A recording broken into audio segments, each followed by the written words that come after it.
हरिवंश महापुराण की जय। वैशंपायन ऋषि कहते हैं कि राजन, एक समय पर नेमसाना तीर्थ में शौनक 88,000 ऋषि बैठे हुए हैं।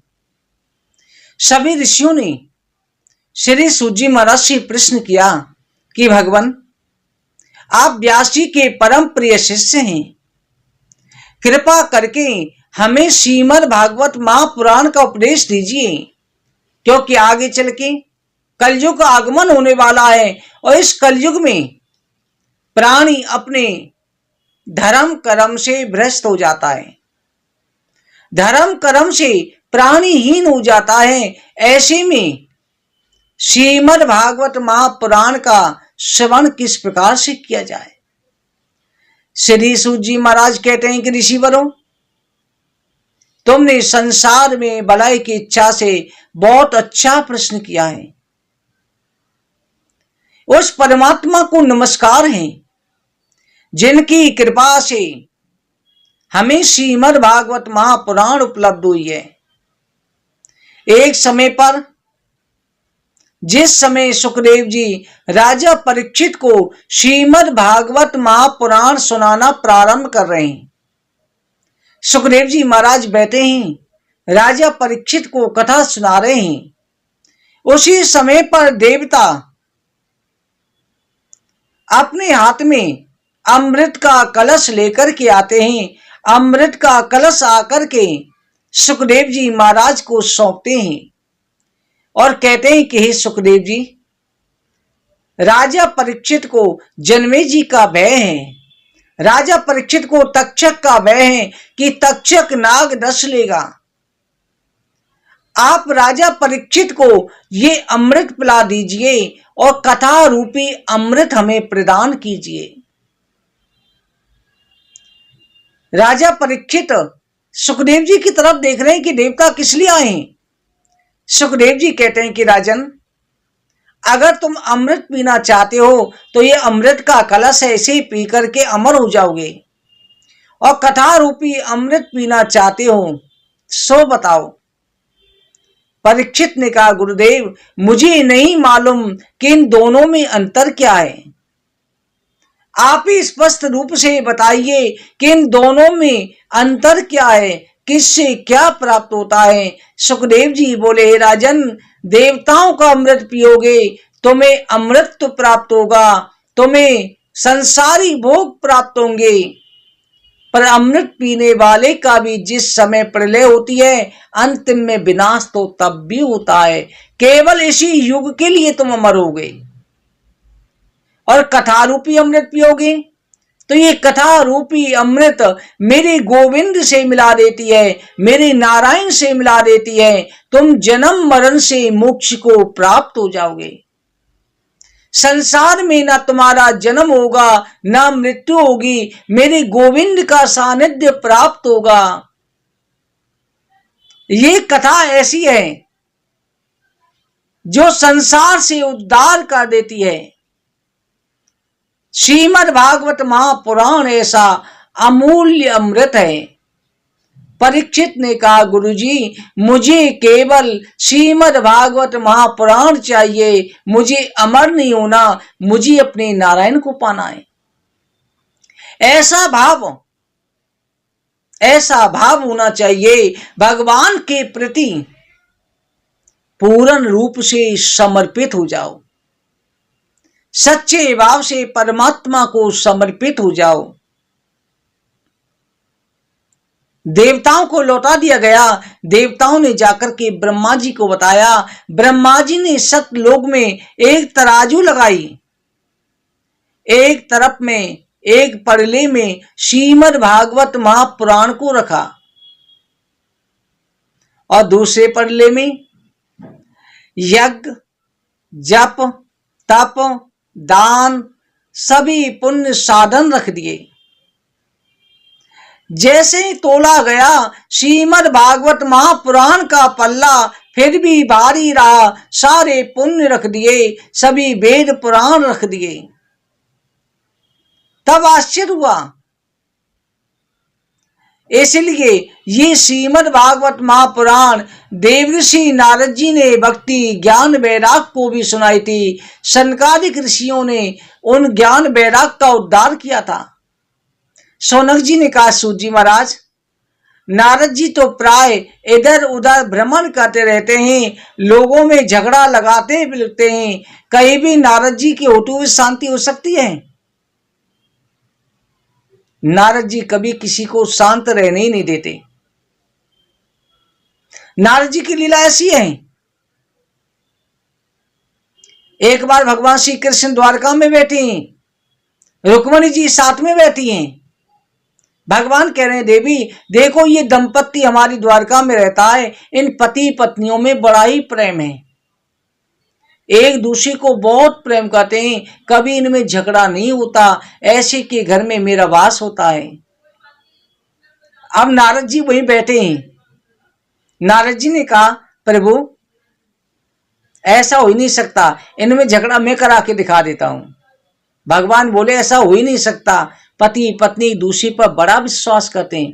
नारद जी ने कहा, ठीक है। अब नारद जी जो है नारायण नारायण की ध्वनि लगाते हुए उन दंपत्ति के घर पहुंचे। उन्होंने नारद जी का पूजन किया। अब नारद जी ने आना जाना शुरू करा। अकेले में एक दिन पत्नी से मिलते हैं। पत्नी कहती है कि नारद जी जरा हमारा हाथ देख दीजिए, हमारा भविष्य कैसा है, हमारे पति देव हमेशा प्रसन्न रहें। नारद जी हस्तरेखा देख रहे हैं, कह रहे हैं, देवी सब कुछ अच्छा रहेगा, पर तुम्हारे पति की जो पुरानी आदत है ना, थोड़ी ऐसी है। मन क्यों महाराज? तुम्हारा पति पिछले जन्म में बैल जो था, पिछले जन्म का बैल था वो, और उसकी हरकतें बैल जैसी हैं। वो बोली ऐसा हो ही नहीं सकता। मैंने अच्छा ऐसा है तो रात को अपने पति की पीठ चाट के देखना, जीभ से स्पर्श करना, अगर खारा खारा लगे तो वो बैल है। अब पसीने से खारा खारा शरीर होता ही है। वो बोली आज ठीक है, देखती हूं। उसके पति के पास पहुंचे। पति ने कहा, देवऋषि क्या बात है? बन की ठीक है, सब कुछ अच्छा है, तेरी पत्नी जो है उसका भविष्य देखा था मैंने। बन क्या बात है? तेरी पत्नी पिछले जन्म में कुतिया थी। बन क्यों महाराज, ऐसे कैसे हो सकता है? वहां देखना उसकी हरकतें कुतिया जैसी हैं, जब तू सो जाएगा तब तेरी पीठ को चाटेगी। नारद जी तो लीला करते रहते हैं। नारद जी चले गए। आज वो रात को सोया, आज वो जाग रहा है कि देखता हूं, सच नारद जी कह रहे हैं मैं सो जाता हूं, ऐसा होता है। अब वो आई, उसने देखा पति सो गया है, धीरे से जरा सा कपड़ा था, जीभ का स्पर्श जैसे किया, उसे खारा लगा। उसी समय पति बैठा हो गया। पति ने उसके दो चपेट मारे। अरे कुटिया, पिछले जन्म की आदत नहीं जाती। मन बैल, दोनों में झगड़ा हो गया। भगवान श्री कृष्ण ने दोनों को बुलाया गया। सेनक भेजे कि इनके घर झगड़ा हो रहा, बुला के लाओ। उनको बुलाया। मन किस बात पे? महाराज ये कुटिया है। वो बोली महाराज ये बैल है पिछले जन्म का। मन किसने कहा? नारद जी ने कहा। अब नारद जी मुस्कुरा रहे हैं, बीड़ा बजा रहे हैं। नारद जी को भगवान ने कहा, नारद मैं समझ गया तेरी लीला। उनको समझाया कि नारद जी ने लीला करी थी, तब उनको ज्ञान हुआ। तो नारद जी ऐसे हैं, ऐसे नारद जी जो झगड़ा कराते हैं और पर समाज का कल्याण भी करते हैं। हमेशा झगड़ा ही नहीं कराते, उनके झगड़े में भी कल्याण होता है। उन पति पत्नियों को एहसास हुआ कि एक दूसरे पर श्रद्धा जरूरी है। पिछले जन्म का कर्म क्यों देखो? अगर पिछले जन्मों की सोचते रहोगे तो आगे चल नहीं पाओगे। तो ऐसे नारद जी को सनकादिक ऋषियों का कैसे सानिध्य प्राप्त हुआ? श्री सूत जी महाराज कहते हैं, ऋषिवरों, एक समय पर नारद जी बदर का समय उदास बैठे, बहुत चिंतित बैठे। सनक सनातन सनातन सनत कुमार चारों भाइयों का आगमन हुआ, जिन्हें देख करके नारद जी ने प्रणाम किया, उनका पूजन किया। चारों भाई हमेशा 5 वर्ष की अवस्था के रहते हैं। जब नारद जी ने उनका पूजन कर लिया, उनका, नारद जी कौन सी चिंता है तुम्हें? आप जैसे संतों के भक्तों के मुखमंडल पर चिंता की लकीरें किस कारण से हैं?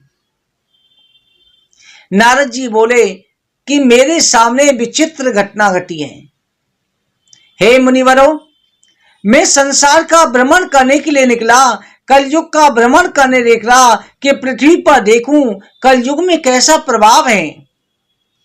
जहां जहां पर जाता हूं देखता हूं कि लोग क्रय विक्रय कर रहे हैं। मनुष्यों में सत्य, तप, दान, दया कुछ भी दिखाई नहीं देता। केवल अपना पेट भरना ही उनके लिए झूठ का सहारा बन चुका है। स्त्रियों को मैंने चैत्रहीन देखा, पुरुषों को चैत्रहीन देखा।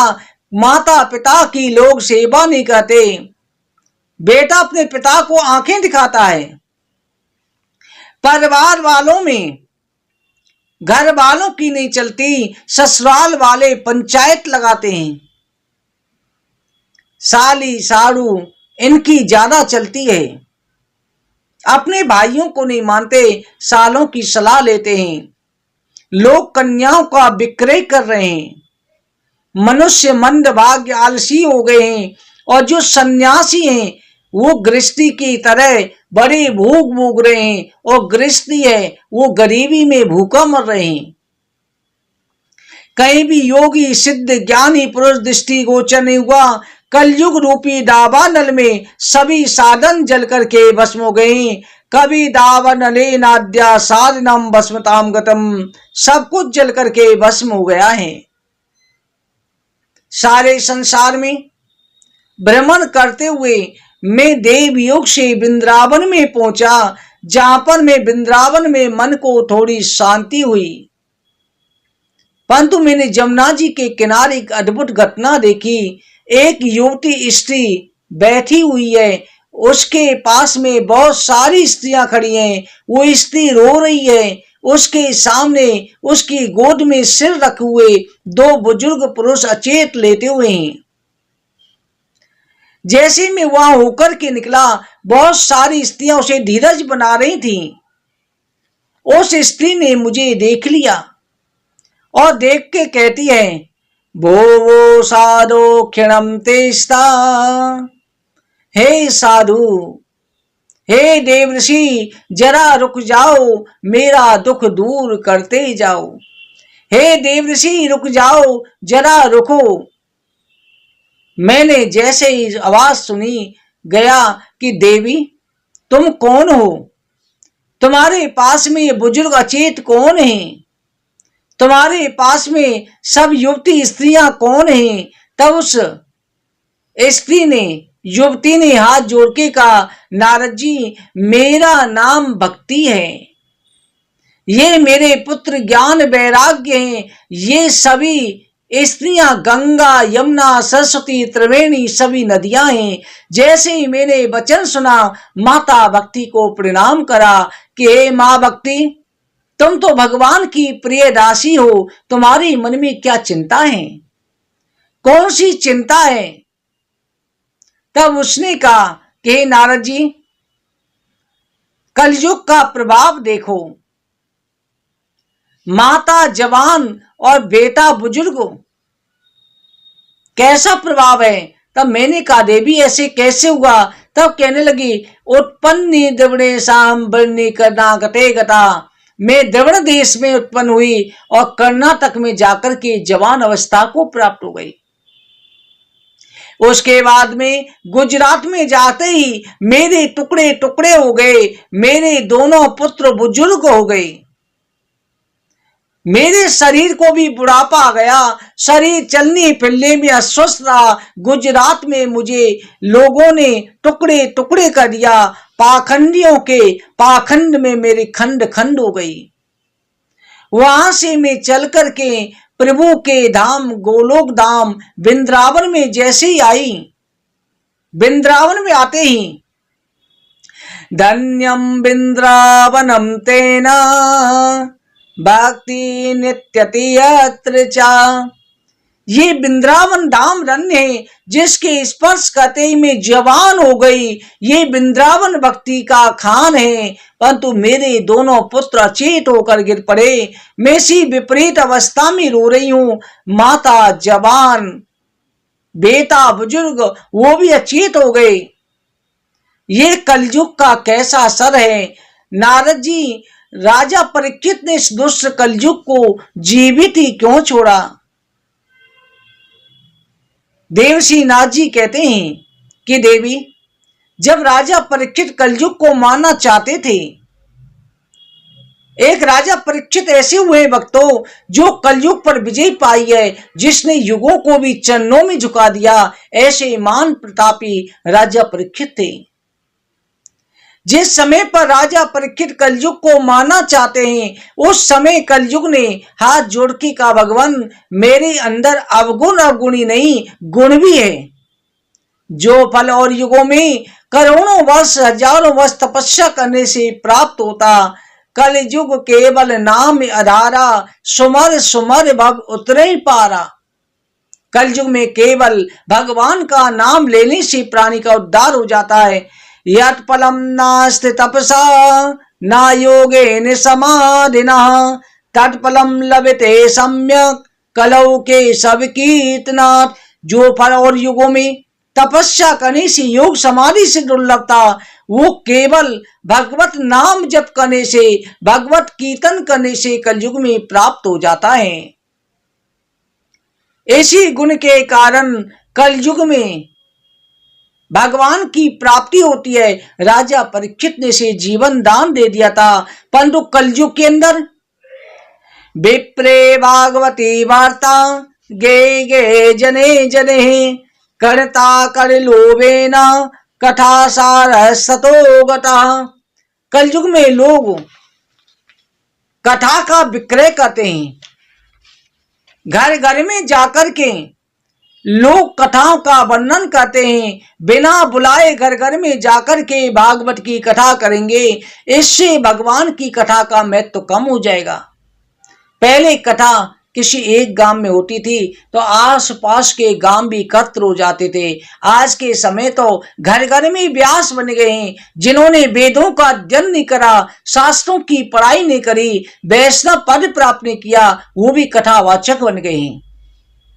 एक बात का ध्यान रखो, व्यास गद्दी साक्षात परमात्मा की गद्दी है, व्यास जी की गद्दी है। उस पर केवल वही अधिकारी है जो परम वैष्णव हो।